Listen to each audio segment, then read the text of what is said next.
നല്ലത് ചെയ്താൽ നന്നാകും, നന്മകളെന്നും ഉണ്ടാകും. നല്ലത് ചെയ്താൽ നന്നാകും, നന്മകളെന്നും ഉണ്ടാകും. നൽവഴി എന്നും നടക്കേണം, നല്ലത് മാത്രം ചെയ്യണം. നൽവഴി എന്നും നടന്നിടാം, നല്ലൊരു പാഠം ചൊല്ലിടാം. Jesus kids, Jesus kids.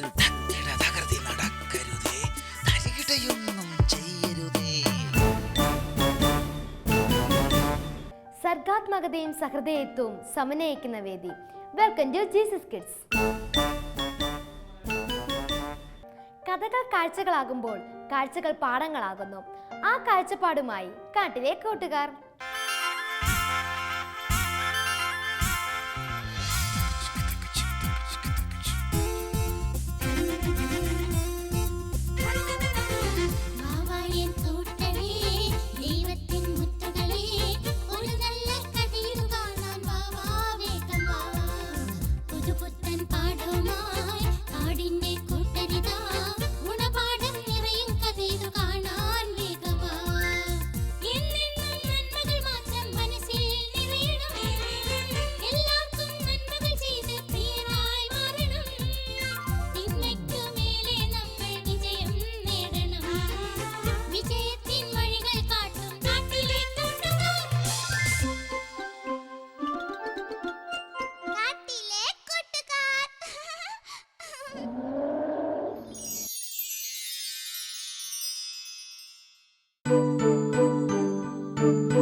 നമ്മുടെ വെക്കേഷൻ ഒക്കെ ആയതുകൊണ്ട് ക്ലബിന്റെ പ്രവർത്തനം കുറച്ചുകൂടി നന്നാക്കണം.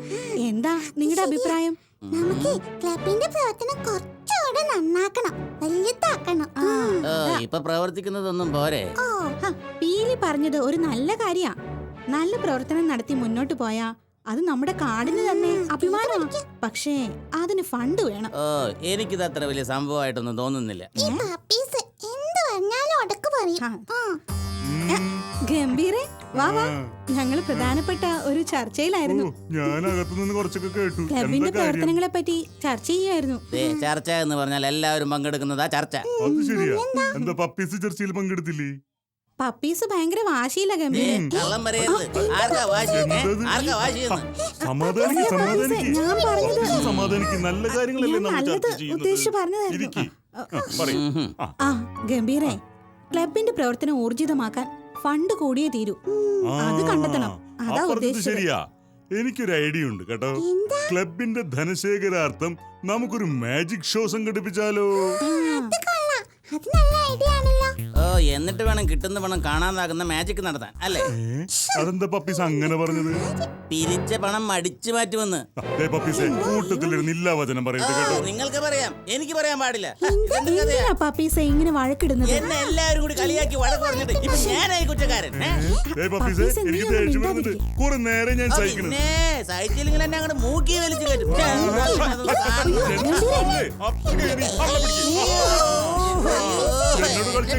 തല്ലിയല്ലേ? കാണിച്ചു തരാം, ഞാൻ എല്ലാവരെയും കാണിച്ചു തരാം. പണം വേണല്ലേ?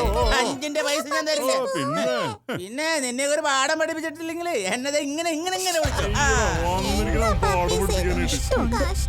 ഇനി പപ്പീസ് വല്ല വയ്യാവേലി ഒപ്പിക്കോ? എന്തൊപ്പിക്കാൻ? നിങ്ങൾ പണം കണ്ടെത്താനുള്ള വഴി ആലോചിക്കി. ഗംഭീർ പറഞ്ഞതുപോലെ എന്തെങ്കിലും പരിപാടി നടത്താം. എന്തായാലും വമ്പൻ സാറുമായിട്ട് ആലോചിച്ചിട്ട് ഒരു തീരുമാനം. എന്താ? അത് ശരിയാ.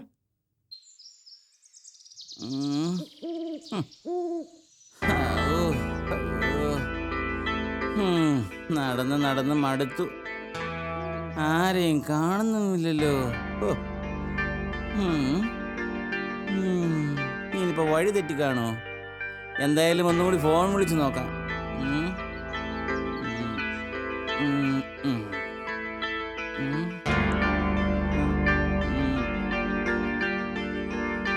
ഹലോ, അതെ അതെ അതെ അതെ, ഇത് മിസ്റ്റർ കീരിക്കാടൻ കോരുവല്ലേ? അതെ ചേട്ടാ, ഞാനേ വഴി തെറ്റിപ്പോയെന്നാ തോന്നുന്നേ. അതെ, ഓ അവിടുന്ന് നേരെ വന്നാൽ മതി അല്ലേ? അപ്പോൾ ഓക്കെ ഓക്കെ, ശരി ചേട്ടാ, ദേ എത്തി ഞാൻ. ആരെങ്കിലും ഒന്ന് കണ്ടാൽ മതിയായിരുന്നു വഴി ചോദിക്കാൻ. തേടിയ വള്ളി കാലി ചുറ്റി. എന്തായാലും ആ വീട്ടിൽ കയറി ഒന്ന് വഴി ചോദിക്കാം.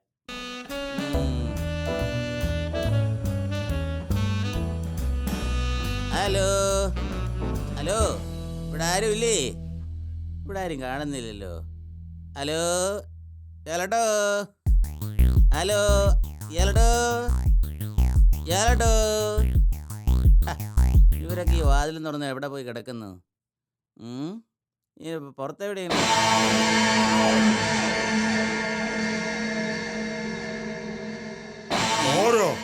പേടിച്ച് പോയല്ലോ. അതെ, ഈ മറ്റുള്ളവർക്ക് വേണ്ടി തല്ലാനും തല്ലുകൊള്ളാനും വേണ്ടി നടക്കുന്ന ഇടിവെട്ട് കോരുചേട്ടന്റെ വീടേതാ? എന്താ പറഞ്ഞത്? അതായത് ചേട്ടാ, ഈ ഇടിവെട്ട് കോരുചേട്ടൻ ഇടിവെട്ട് കോരുചേട്ടൻ ക്ഷമിക്കും ചേട്ടാ. എന്താ കൊട്ടേഷൻ? കൊട്ടേഷനോ? ആരെയാ തല്ലേണ്ടതെന്ന് അതിനെയാ കൊട്ടേഷൻ എന്ന് പറയുന്നു. ഓ അങ്ങനെ, എല്ലാം വിശദമായി പറയാൻ ചേട്ടാ. അങ്ങനെ വിശദമാകുന്നതിന് മുമ്പ് ചോദിക്കട്ടെ, പണം കയ്യിലുണ്ടോ? പണം ഒരു വിഷയമല്ല, പക്ഷെ കാര്യം നടക്കണം. പണമാണ് എനിക്ക് വിഷയം. അതിനുവേണ്ടി എന്ത് കാര്യവും നടത്താം. ചേട്ടാ, ചേട്ടന് ആവശ്യമുള്ള പണം ഞാൻ തരാം. ഓക്കെ, എങ്കിൽ അകത്തേക്ക് വാ. സീക്രട്ടായി നമുക്ക് കൊട്ടേഷൻ ഫിക്സ് ചെയ്യാം.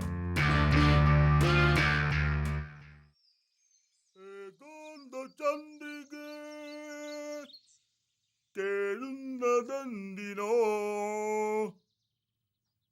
ഉഴിയോ കൂട്ടിനോ എന്റെ കരളിലെ പാട്ടിനോ ഏകാന്ത ചന്ദ്രിക. ഇത് കീരിക്കാടൻ കോരുവല്ലേ? അത് പിന്നെ എന്താ കീരിക്കാടൻ കോരു? എന്താ വിശേഷം? അതായത് ഞാനിവിടെ പിന്നെ എന്തെങ്കിലും ആവശ്യമില്ലാതെ കോരു ഈ വഴിക്ക് വരേണ്ട കാര്യമില്ലല്ലോ. അത് സാറ്, എനിക്ക് ഒരു കൊട്ടേഷൻ. കൊട്ടേഷനോ? അതെ സാറേ, എനിക്കൊരു ഓപ്പറേഷൻ കഴിഞ്ഞു. അതിനുശേഷം ദേഹളകാൻ പാടില്ലെന്നാ ഡോക്ടർ പറഞ്ഞത്. ഓഹോ, അതിനുശേഷം ഞാൻ ജീവിക്കാൻ വേണ്ടി. ഓഹോ, ആട്ടെ, ഇവിടെ എന്താ കൊട്ടേഷൻ? ഒരാളടിക്കാനാ. അടിക്കാനോ? അതെ സാറേ. ഇത്തരം പ്രവർത്തനങ്ങളൊക്കെ ചെയ്യാൻ കോരുവിന് എങ്ങനെ കഴിയുന്നു? പഠിക്കുന്ന സമയത്ത് എത്ര നല്ല കുട്ടിയായിരുന്നു കോരു. സാറേ, ആരെയാ അടിക്കാൻ വരുന്നത്? ആരാ കൊട്ടേഷൻ തന്നത്? അതിപ്പോ അങ്ങനെ ചോദിച്ചാ ഞാനിപ്പോ ധൈര്യമായി പറഞ്ഞോളൂ. അത് പിന്നെ സാറേ, ഒരു ഗംഭീറിന് പൂശാനാ കൊട്ടേഷൻ തന്നത്. ഒരു പപ്പീസാണ് തന്നത് കേട്ടോ കൊട്ടേഷൻ. അപ്പൊ അതാണ് കാര്യം. എന്റെ കോരു, ഇതൊക്കെ ഒരു നിസാര കാര്യത്തിനുണ്ടായ വഴക്കാ. അവർ തമ്മിൽ ഒന്നും രണ്ടും പറഞ്ഞ് തെറ്റി. ഓ, കഷ്ടം തന്നെ. അപ്പൊ സാറിനറിയാമോ ഇവരൊക്കെ? ഇല്ലാതെ അവർ നടന്ന കഥകളൊക്കെ എന്നോട് പറഞ്ഞതാ. അവര് നല്ല കൂട്ടുകാരായിരുന്നു. പക്ഷേ ഞാനിപ്പോ പണം വാങ്ങിയ അതൊന്നും കാര്യമാക്കണ്ട. കോരു എന്റെ കൂടെ വാ, എന്താ ചെയ്യേണ്ടതെന്ന് ഞാൻ പറഞ്ഞത്. അയ്യോ, എന്നാലും സാറേ, നമ്മളൊരു വർക്ക്. കോരു, എല്ലാറ്റിനും ഒരു പരിഹാരം കാണണം. അതല്ലേ വേണ്ടത്? അതൊക്കെ ശരിയാ, ഞാൻ പറഞ്ഞു തരാം. നിവൃത്തിയില്ലാന്ന് വന്നപ്പോ ഞാൻ അഡ്വാൻസ് വാങ്ങി. അപ്പോ അതാണ് സംഭവം. മനസ്സിലായോ? കൊള്ളാം. എന്നാലും നമ്മുടെ പപ്പീസല്ലത്. സാരമില്ല ഗംഭീർ, പപ്പീസ് അപ്പോഴത്തെ ഒരു വാശിക്ക് ചെയ്തതല്ലേ. എന്റെ അടുത്തൊന്ന് പണം എത്ര വേണമെങ്കിലും തരാമെന്ന് പറഞ്ഞ് കരയവര് ചെയ്തു.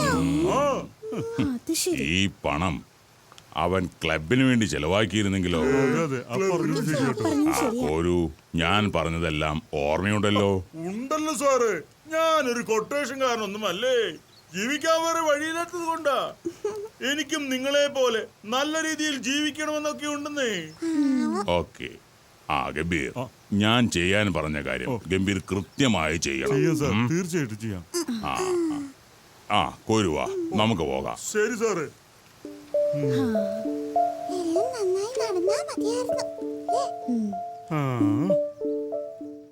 ചേട്ടാ, പറഞ്ഞ പണം എല്ലാം ഇതിലുണ്ട്. നിക്ക് ഞാനൊന്ന് നോക്കിക്കോട്ടെ. പറഞ്ഞ പണം മുഴുവൻ ഉണ്ടല്ലോ അല്ലേ? ഉണ്ട് ചേട്ടാ, ഗംഭീറിനെ കാണിച്ചു തരണ്ടേ ചേട്ടന്? അതൊക്കെ ഞാൻ കണ്ടുപിടിച്ചോളാം. അടിച്ചൊരു സ്ഥലത്തിട്ട് കഴിഞ്ഞാൽ ഞാൻ പപ്പീസിനെ വിളിക്കും. അത് മതി ചേട്ടൻ വിളിക്കണെന്നെ. അവന്റെ കിടപ്പെനിക്കൊന്ന് കാണണം. ഓക്കെ, എനിക്ക് സമയമില്ല. ചിലപ്പോൾ ഇന്നോ അല്ലെങ്കിൽ നാളെയോ പപ്പീസിനൊരു കോള് പ്രതീക്ഷിക്കാം. മതി ചേട്ടാ, മതി. ഞാൻ ചേട്ടന്റെ കോളിനായി വെയിറ്റ് ചെയ്യും. വേറൊരു കൊട്ടേഷൻ ഉണ്ട്. എന്റെ അടുത്ത് അവന്റെ ഒക്കെ ഒരു കളി. ഇതാ സാറേ, ക്ലബിന്റെ വികസന ഫണ്ടിലേക്ക് എന്റെ വക ഒരു സംഭാവന. ഇത് പപ്പീസിന്റെ കൂടി വകയല്ലേ കോഴി. ആ സ്വന്തം കൂട്ടുകാരനെ അപായപ്പെടുത്താൻ ശ്രമിച്ച പപ്പീസിന് സാമ്പത്തിക നഷ്ടം മാത്രമല്ല നല്ലൊരു സുഹൃത്ത് വലയം കൂടി ഇല്ലാതെ. ശരിയാ സാറേ, ഞാനും ഇന്നൊരു തീരുമാനമെടുത്തു. ഇനി മുതൽ ഒരു തട്ടിപ്പും വെട്ടിപ്പും നടത്താതെയാണ് ഞാൻ ജീവിക്കുന്നത്. ചേട്ടാ ഞാനൊരു കാര്യം ചോദിക്കട്ടെ? ചോദിച്ചോളൂ. സത്യത്തില് ചേട്ടനൊരു കൊട്ടേഷൻ തലവനാണോ? എവിടെ? ജീവിക്കാൻ വേണ്ടി ചില തട്ടിപ്പുകളൊക്കെ അത്രന്നെ. അപ്പോ ഇനി ഗംഭീറിന്റെ ഊഴം. ഗംഭീറിന് കുറച്ച് അഭിനയിക്കാനുണ്ട് അല്ലേ കോരു? പിന്നില്ലാണ്ട്. ഞാൻ ഇപ്പൊ തന്നെ പപ്പീസിനെ വിളിക്കാം. ഓക്കെ, വിളി. പപ്പീസിന് കിട്ടിയാ മതിയായിരുന്നു. നമ്പർ ശരിയല്ലെന്ന് നോക്കണേ. ആ ശരിയാ. റിങ് ചെയ്യുന്നുണ്ടോ? അടിക്കുന്നുണ്ടെന്ന് തോന്നുന്നു. ഹലോ, പപ്പീസല്ലേ? സംഭവം സക്സസ്. ഓക്കെ. പിന്നെ കൈയും കാലും ഒട്ടിച്ച് നുറുക്കി 16 കഷ്ണങ്ങളാക്കിയിട്ട് എങ്ങനെ തള്ളിട്ടിരിക്കുക. പിന്നെ ഇമ്മണി ദിവസം ആശുപത്രിയിലെടുക്കും. പപ്പീസിനെ ആശുപത്രിയിൽ ഒന്ന് കാണണമെങ്കിൽ കുറച്ച് ബുദ്ധിമുട്ടാ. അവൻ ഐസിന്ന് പുറത്തേക്ക് എടുക്കണ്ടേ? ഓക്കെ. ഇനിയും കൊട്ടേഷൻ ഉണ്ടെങ്കിൽ തരണേ. അപ്പൊ പിന്നെ കാണാം. Okay, bye. ഇപ്പൊ പപ്പീസിന് സമാധാനമായി കാണും. കൂട്ടുകാരനെ ഉപദ്രവിച്ച് ആശുപത്രിയിലാക്കി എന്നറിഞ്ഞ അതെ. എന്നാൽ ഞാൻ പോയിക്കോട്ടെ സാറേ. നമുക്ക് എവിടെയെങ്കിലും വെച്ച് കാണാം. തീർച്ചയായും സാർ. സൂപ്പർ അഭിനയാട്ടാ. പിന്നെ ഗംഭീര വേഗം അഭിനയിച്ചു കിടന്നോ. ചിലപ്പോ ഈ പ്രാവശ്യത്തെ അഭിനയത്തിനുള്ള ഓസ്കാർ അവാർഡ് കിട്ടും.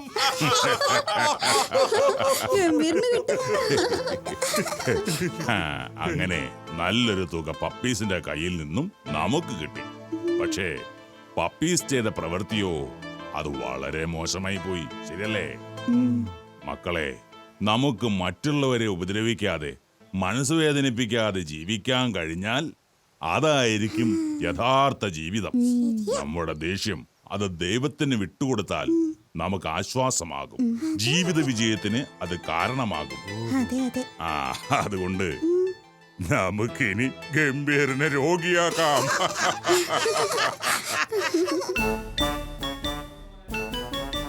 കഥകൾ കളിക്കുന്ന കൂട്ടുകാർക്ക് ശേഷം ഇതാ കഥകൾ ചൊല്ലുന്ന കൂട്ടുകാരൻ. കാണാം ടിങ്കു ടിങ്കു ലിറ്റിൽ സ്റ്റാർ.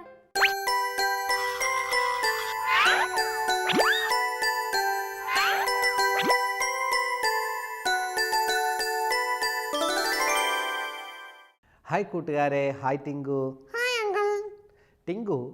ടിങ്കു ഓരോ ദിവസവും ആരംഭിക്കുന്നത് എങ്ങനെയാണ്? ആ എന്തൊക്കെ കാര്യങ്ങളാണ് രാവിലെ എഴുന്നേറ്റാൽ ചെയ്യാറുള്ളത്? ദൈവത്തിന് നന്ദി പറയും. ശരിയാണ്.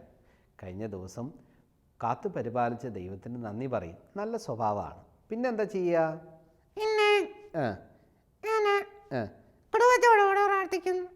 കുടുംബാംഗങ്ങളോട് കൂടെ പ്രാർത്ഥിക്കും. അത് നല്ലൊരു സ്വഭാവമാണ്. രാവിലെ എല്ലാവരും കൂടെ ചേർന്ന് ദൈവത്തോട് നന്ദി പറയുകയും ദൈവസന്നിധിയിൽ പ്രാർത്ഥിക്കുകയും ചെയ്യുക. പിന്നെ എന്താ ചെയ്യുക? ബൈബിൾ വായിക്കുമോ? അതെന്താ ഇന്ന് വായിക്കാതിരുന്നത്? ടിങ്കു ചെയ്യുന്നതാണ്, പക്ഷെ ഇന്ന് വായിച്ചില്ലെന്നാ പറയുന്നത്. എന്താ പറ്റിയത്? അയ്യോ, അതെന്താ പറ്റിയത്? ഓ, ദൈവത്തിന്റെ വചനം വായിക്കുന്നത് ബോറിംഗ് ആണെന്നോ? ഇല്ല, ആരോടും പറയത്തില്ല. പിന്നെയോ? എനിക്കൊന്നും മനസ്സിലാവുന്നില്ല. ഓ, ഒന്നും മനസ്സിലാവുന്നില്ല. അതാണ് ഇത് ബോറിംഗ് ആണെന്ന് പറയാനുള്ള കാരണം. ദൈവത്തിൻ്റെ വചനം എന്ന് പറയുന്നത് പിതാവിന് നമ്മോട് പറയാനുള്ള ഒരു സ്നേഹത്തിൻ്റെ കത്താണിത്. ഇപ്പം നമ്മുടെ കൂട്ടുകാരൊക്കെ നമുക്കൊരു കത്തയച്ചു. എത്ര താല്പര്യത്തോടു കൂടിയാണ് നാം ഇതെടുത്ത് വായിക്കുക, അല്ലേ? അതുപോലെ പിതാവിന് ദൈവത്തിന് നമ്മോട് പറയാനുള്ള കാര്യങ്ങളാണ് ദൈവത്തിൻ്റെ വചനമായിരിക്കുന്ന ബൈബിളിലുള്ളത്. അത് വളരെ താല്പര്യത്തോടു കൂടെ നാം വായിക്കേണ്ടതാണ്. പിന്നില്ലാതെ ഏത് ഭാഗമാണ് ഇന്ന് ശരിക്കും നീ വായിക്കേണ്ടത്? എത്ര അധ്യായം? റോമർ 12-ന്റെ 1-2 വാക്യമാണ് ഇന്ന് ശരിക്കും നമ്മുടെ ടിങ്കു വായിക്കേണ്ടിയിരുന്നത്. ഓക്കെ, ആ വാക്യം എന്താണെന്ന് നമുക്കൊന്ന് വായിച്ചു നോക്കിയാലോ? ആങ്ങളെ ആ എനിക്കറിയാം, ആ എന്നാലും ആങ്ങള് വായിച്ചാൽ മതി. ഓക്കെ, ഞാൻ വായിക്കാം കേട്ടോ. ഈ ലോകത്തിന് അനുരൂപരാകാതെ നന്മയും പ്രസാദവും പൂർണ്ണതയുമുള്ള ദൈവഹിതം ഇന്നതെന്ന് തിരിച്ചറിയേണ്ടതിന് മനസ്സ് പുതുക്കി രൂപാന്തരപ്പെടുവിൻ. എനിക്കൊന്നും മനസ്സിലായില്ല അങ്ങൾ. മനസ്സിലായില്ലല്ലേ? അങ്ങൾ പറഞ്ഞു തരാം. നാം ദൈവവചനം വായിക്കുമ്പോൾ അതിലെന്തെല്ലാമാണ് പറഞ്ഞിരിക്കുന്നതെന്ന് നാം ശരിക്കും വായിച്ചു നോക്കണം. ഈ പറഞ്ഞ വാക്യത്തിൽ എന്തിനെക്കുറിച്ചാണ് പറഞ്ഞിരിക്കുന്നത്? ദൈവഹിതത്തെക്കുറിച്ച്. തീർച്ചയായിട്ടും ദൈവഹിതത്തെ തിരിച്ചറിയുക എന്നുള്ളതാണ് ഈ വാക്യത്തിൻ്റെ പ്രധാനപ്പെട്ട സന്ദേശം. ദൈവഹിതം നാം തിരിച്ചറിയുന്നവരായിട്ട് മാറണം. ജീവിതത്തിലെ ഏത് കാര്യവും നാം എടുക്കുമ്പോൾ, തീരുമാനമെടുക്കുമ്പോൾ ഇത് ദൈവത്തിന് ഇഷ്ടമാണോ എന്ന് നാം ഓരോരുത്തരും ചിന്തിക്കണം. ഞാനങ്ങനെ നോക്കാറില്ല ആങ്ങളെ. എന്നാൽ ഇന്ന് മുതൽ അങ്ങനെ ചിന്തിക്കണം കേട്ടോ. ഈ വാക്യം വായിച്ചപ്പോൾ എന്താ മനസ്സിലായത്? നാം ആ ദൈവത്തിന്റെ ഹിതം ആ തിരിച്ചറിയണം. അതെ, ദൈവഹിതത്തിൻ്റെ പ്രത്യേകത ആ വാക്യത്തിൽ പറയുന്നുണ്ട്. അതിൽ നന്മയുണ്ട്, പൂർണ്ണതയുണ്ട്, ദൈവത്തിന് പ്രസാദകരവുമാണ്. അപ്പം നന്മയുള്ള ദൈവഹിതം, പൂർണ്ണതയുള്ള ദൈവഹിതം, പ്രസാദകരമായ ദൈവഹിതം എത്രയോ ശ്രേഷ്ഠമാണല്ലേ? അതെ അങ്ങൾ, ഇതൊന്നും ഞാൻ നോക്കിയിട്ടേ ഇല്ല. ആ മാത്രമല്ല, ഈ നന്മയും പ്രസാദവും പൂർണ്ണതയുള്ള ദൈവഹിതം തിരിച്ചറിയണമെങ്കിൽ നമ്മൾ ഒരു കാര്യം ചെയ്യണമെന്നവിടെ പറഞ്ഞിട്ടുണ്ട്. അതെന്താണെന്നറിയാമോ? ഞാനൊന്ന് ഓർത്ത് നോക്കണ്ടേ. ആ എന്താ പറഞ്ഞിരിക്കുന്നത്? ഈ ലോകത്തിന് ആ അനുരൂപരാകരുത്. ഈ ലോകത്തിന് അനുരൂപപ്പെടുവാനായിട്ട് പാടില്ല. നമ്മൾ പലപ്പോഴും ലോകത്തിലുള്ള വസ്തുക്കളെ ഇഷ്ടപ്പെടുന്നവരാണ്. എല്ലാ വസ്തുക്കളും നമുക്ക് ആവശ്യമുള്ളതല്ല, അല്ലേ? അതെ അങ്ങൾ. എന്നാൽ പലപ്പോഴും നമുക്ക് ആവശ്യമില്ലാത്ത കാര്യങ്ങളെ നമ്മൾ ഉപയോഗിക്കുമ്പോൾ അത് നമ്മുടെ ജീവിതം തകർത്ത് കളയും. കൂട്ടുകാർ എത്രയോ പേരാണ് ഈ ലോകത്തിലെ പല തെറ്റായ കാര്യങ്ങളും ഉപയോഗിച്ച് അവരുടെ ജീവിതത്തെ നശിപ്പിച്ച് കളയുന്നറിയാമോ? അങ്ങൾ, അങ്ങനെ ചെയ്താൽ ദൈവത്തിന് ഇഷ്ടമല്ല അല്ലേ? ഇല്ല, ഒരിക്കലും ദൈവത്തിന് ഇഷ്ടമില്ലാത്ത കാര്യമാണതെല്ലാം. നമ്മുടെ ജീവിതത്തിൽ ഒരിക്കലും ചെയ്യുവാനായിട്ട് പാടില്ല. മാത്രമല്ല, രണ്ടാമതൊരു കാര്യം കൂടി പറയുന്നുണ്ട്. അതെന്താ അങ്ങൾ? മനസ്സ് പുതുക്കി രൂപാന്തരപ്പെടണം. അയ്യോ, അതെന്താ അങ്ങൾ? മനസ്സെന്ന് പറഞ്ഞാൽ എന്താ? എനിക്കറിയില്ല. നമ്മുടെ കൈ എന്ന് ചോദിച്ചാൽ എന്താ? ഞാൻ കാണിച്ചു കൊടുക്കും. തല എവിടെയാന്ന് ചോദിച്ചാലോ? അത് കാണിച്ചു കൊടുക്കും. കാലെവിടെയാന്ന് ചോദിച്ചാലോ? അത് ഞാൻ കാണിച്ചു കൊടുക്കും. എന്നാൽ മനസ്സ് എവിടെയാന്ന് ചോദിച്ചാലോ? അറിയില്ല എന്ന് പറയും. അപ്പം മനസ്സെന്ന് പറഞ്ഞാൽ എന്താണ്? നമ്മുടെ ചിന്തകളും നമ്മുടെ വാക്കുകളും രൂപപ്പെടുന്ന സ്ഥലമാണ് മനസ്സ്. അപ്പം മനസ്സിനെ നാം എന്ത് ചെയ്യണം? പുതുക്കണം, എന്നിട്ട് രൂപാന്തരപ്പെടണം. വലിയ കഴുകൻ, ഒരുപാട് നാളുകളൊക്കെ ജീവിക്കുന്നതാണ് കഴുകൻ എന്ന് പറയുന്നത്. ഈ കഴുകൻ ചില സമയം വലിയ മലകളുടെ മുകളിലേക്ക് കയറിപ്പോവും. അവിടെ ഇരുന്ന് തൻ്റെ പപ്പെല്ലാം കൊത്തിപ്പറിക്കും. എന്നിട്ട് ഒരു രൂപാന്തരം തൻ്റെ ജീവിതത്തിലുണ്ടാകും, പുതിയ ശക്തി പ്രാപിക്കും. നാമും ദൈവസന്നിധിയിൽ ദിനവും ഇരുന്ന് നമ്മുടെ മനസ്സിനെ പുതുക്കി രൂപാന്തരം പ്രാപിക്കുന്നവരായി തീരണം. ഇത്ര അർത്ഥങ്ങളുണ്ടോ ഈ വാക്യത്തിൽ? അതെ, നാം ശരിക്കും ദൈവവചനം വായിച്ച് പഠിക്കുന്നവരാണെങ്കിൽ എന്തെല്ലാം സന്ദേശങ്ങളാണ് ഓരോ ദിവസവും ദൈവത്തിന് നമുക്ക് നൽകാനായിട്ടുള്ളത്. ഇന്ന് പഠിച്ച വാക്യത്തിൽ എന്താ ഉണ്ടായിരുന്നത്? ദൈവഹിതത്തിൻ്റെ പ്രത്യേകത എന്തൊക്കെയാണ്? പൂർണ്ണതയുണ്ട്, നന്മയുണ്ട്, ദൈവത്തിന് പ്രസാദമാണ്. തീർച്ചയായിട്ടും. എങ്ങനെയാണ് ദൈവഹിതം കണ്ടെത്തുക? ഈ ലോകത്തിന് അനുരൂപപ്പെടുവാനായിട്ട് പാടില്ല. പിന്നെ മനസ്സുതുക്കണം. ഓ, വെരി ഗുഡ്. അപ്പം മനസ്സിലായോ ദൈവവചനം എങ്ങനെയാണ് വായിക്കേണ്ടതെന്ന്? എനിക്ക് മനസ്സിലായി. നാളെ ഞാൻ വായിക്കും. ഓക്കെ. അപ്പോൾ കൂട്ടുകാരെ, നാം ദൈവത്തിൻ്റെ വചനം മനസ്സറിഞ്ഞ് വായിക്കുമ്പോൾ ഒരുപാട് സന്ദേശങ്ങൾ ദൈവത്തിന് നമുക്ക് നൽകുവാനായിട്ടുണ്ട്. നമ്മുടെ ജീവിതത്തിന് ആവശ്യമുള്ള സന്ദേശങ്ങൾ അത് വായിക്കണമെങ്കിൽ നമ്മുടെ പിതാവ് നമുക്ക് എഴുതിയ കത്ത് പോലെ വളരെ ആഗ്രഹത്തോടുകൂടെ, വളരെ തീഷ്ണതയോടെ നാം വായിക്കുമ്പോൾ അത് നമ്മോട് സംസാരിക്കും. കാരണം ദൈവത്തിൻ്റെ വചനം നമ്മുടെ ജീവിതത്തിൽ വളരെ ആവശ്യമാണ്. കൂട്ടുകാരും അടിയന്മാരായി മാറരുത് കേട്ടോ. ദൈവത്തിൻ്റെ വചനം വായിച്ച് നല്ല കുട്ടികളായി ഈ ഭൂമിയിൽ ജീവിക്കുക. അതിനായി ദൈവം നിങ്ങളെ സഹായിക്കട്ടെ. ഓക്കേ. ഇനി സന്ദേശവേള. ഒരു പ്രേയർ റിക്വസ്റ്റ് ആണ് ഇന്നത്തെ കത്തുകളിൽ സ്പെഷ്യാലിറ്റി. വായിക്കാം. Dear Jesus kids, Jesus kids വളരെ നന്നാകുന്നു. പ്രത്യേകിച്ച് കാട്ടിലെ കൂട്ടുകാർ. ഞാൻ ഈ കത്തെഴുതുന്നത് ജീസസ് കാണുന്ന കൂട്ടുകാരോട് ഒരു റിക്വസ്റ്റ് ആയിട്ടാണ്. എൻ്റെ ചേച്ചി +2 പരീക്ഷ എഴുതിയിരിക്കുകയാണ്. അവൾക്ക് നല്ല മാർക്ക് കിട്ടുന്നതിന് വേണ്ടി എല്ലാവരും പ്രാർത്ഥിക്കണം എന്ന് Francis Jom, standard 6B, Vijayagiri public school, Mala. Francis ജോയുടെ ചേച്ചിക്ക് മാത്രമല്ല, പരീക്ഷ എഴുതിയിരിക്കുന്ന എല്ലാ കൂട്ടുകാർക്കും വേണ്ടി നമുക്ക് പ്രാർത്ഥിക്കാം. നിങ്ങൾക്കും കത്തുകൾ അയക്കാം. അയക്കേണ്ട വിലാസം: